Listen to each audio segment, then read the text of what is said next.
కర్ణాటకలోని చామరాజనగర జిల్లాలోని మలె మహదేశ్వర వన్యప్రాణి సంరక్షణ కేంద్రంలో 5 పులుల మృతి కలకలం రేపిన కేసు మిస్టరీ వీడింది. ఒక తల్లి పులి, దాని 4 కోనలు విషం తినడం వల్ల మరణించినట్లు అటవీశాఖ దర్యాప్తులో తేలింది. ఈ ఘాతుకానికి ప్రధాన నిందితుడైన మాధురాజుతో పాటు అతడికి సహకరించిన కోనప్ప, నాగరాజులను అటవీశాఖ అధికారులు అరెస్ట్ చేశారు. మాధురాజు తన పెంపుడు ఆవుని పులి చంపడంతో పగ తీర్చుకోవాలని నిర్ణయించాడు. తన స్నేహితుల సాయంతో చనిపోయిన ఆవు కళేబరానికి విషం పట్టించి అడవిలో వదిలాడు.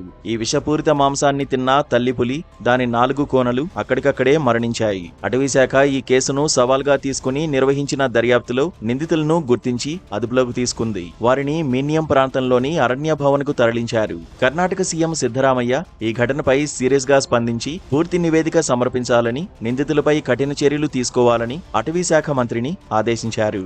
కర్ణాటకలో 563 పులులతో దేశంలో 2వ స్థానంలో ఉన్న ఈ ఘటన వన్యప్రాణి సంరక్షణపై తీవ్ర చర్చను రేకెత్తిస్తోంది. మరోవైపు ఈ వార్త సోషల్ మీడియాలోనూ వైరల్ గా మారింది.